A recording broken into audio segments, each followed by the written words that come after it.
that's one of them things where it was like from the first time I met Chamillionaire, we growing up together. Like I always knew that this was not. It was different than other friendships I had or the things we did together. Like, you know, freestyling at the school bus, you know what I'm saying, or at the lunch table, or at the, you know, basketball games, track meets, all those kind of things. It was like chemistry. Yeah, the chemistry was so different.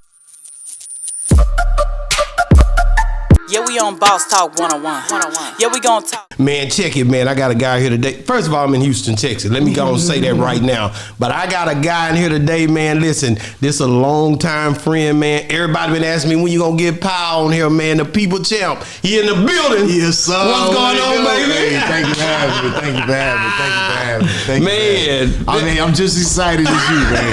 I'm just excited as you. It's an honor and a pleasure, bro. Like I said, man, anytime I think of music in Texas, man, and just how I come down or what I'm gonna do when I come through, it's about Pow Wow Baby, man. He one of them ones on the list, sir. man. Yeah. Let's get to it, baby. How you do it? So, Paul, you were born and raised in Houston, Texas, right? Well, actually, I was born in Georgetown. It's like right outside of Austin. Yeah. Okay. You know what I'm saying? That's where my grandparents lived at the time. So my mom was staying there while she was pregnant. I was born, and then, you know, right after I was born, we moved to Houston. How old was your mom when she had you? See, she was born in 1953, and I was born in 1981. So, like, almost 30. Okay. Is that 28, 29, okay. something like that? Almost okay. 30. I think my math might be almost right. So how long after you were born that she moved to Houston? Yeah, probably like right after. She was just there just to have you while she was pregnant. Support. Yeah. Okay. As a matter of fact, actually, before we moved right to Houston, we moved to Waller, right there where Prairie View is. Okay. And she used to teach at Roberts Road Elementary. It was there. That's where I went to kindergarten, first grade, and then we moved directly to Houston.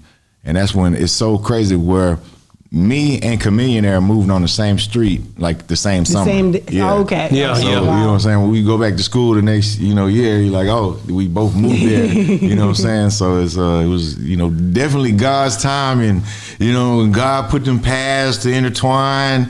You know what I'm saying? They start intertwining, and you start walking that path. You can feel.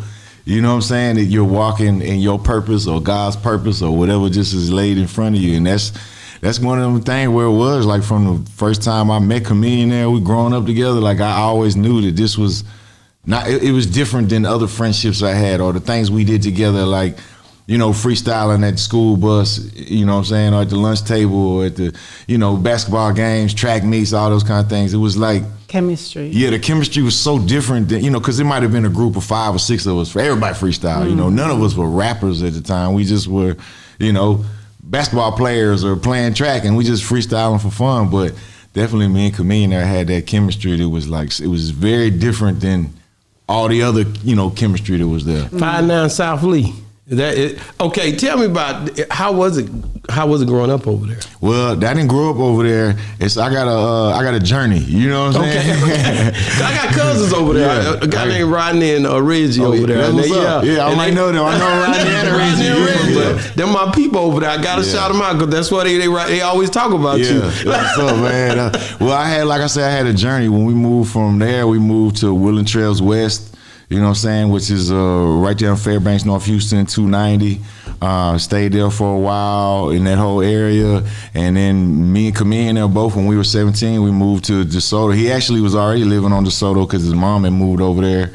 But me and him and our other homeboy, PKT, we ended up getting an apartment together, and then that's where we was at on DeSoto for the longest. Then I was on Gulf Bank for a while, for a few years. You're moving around. Yeah, definitely. Like I say, man, when you follow God's path, I'm just following the path that I felt like God had laid before me. But did you have God in your life at that time? Because I hear you talking about, because a lot of times we find God later on in life because we have to go through our trials and tribulations before we really just acknowledge that, that's who's doing what we, Nah, I knew from the beginning, my mom was always real spiritual.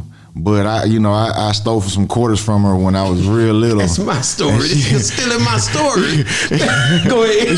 She took me to church. She was like, you gonna go talk to that preacher right now? You gonna go tell God what you did? Yeah. And did they have some of them dollar coins in there? Some of the dollar ones? Man, she had some of those, but she used to save the 1776.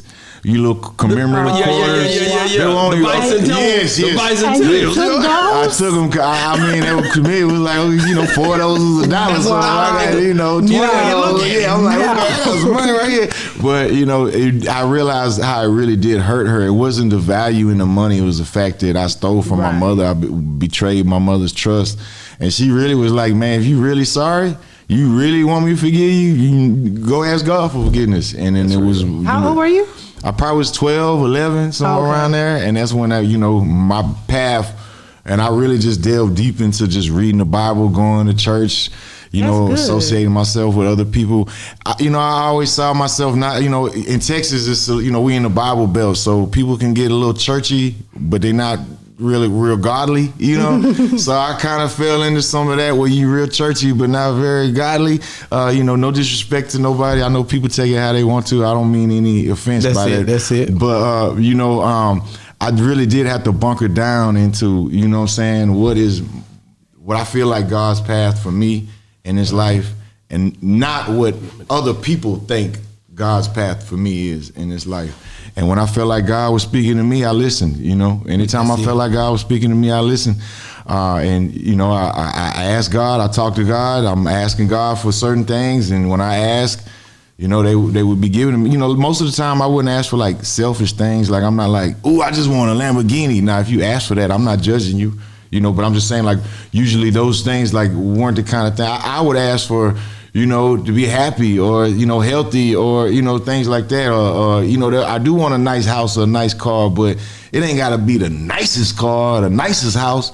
And I always felt like, God showed me if I work for it and I put my best foot forward and I do right by other people, I play fair, not play fair by you do what's, maybe,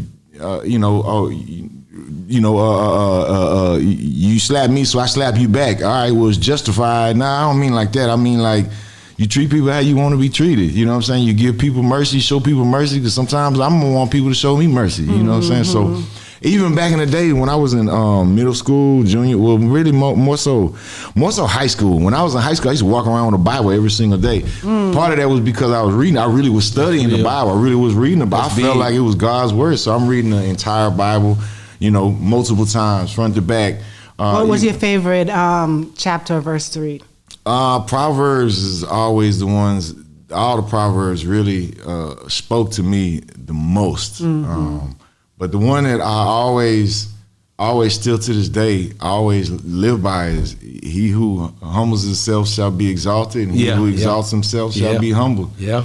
And that combined with other certain things, like, put me on to being the people's champ. Yeah, we on Boss Talk 101.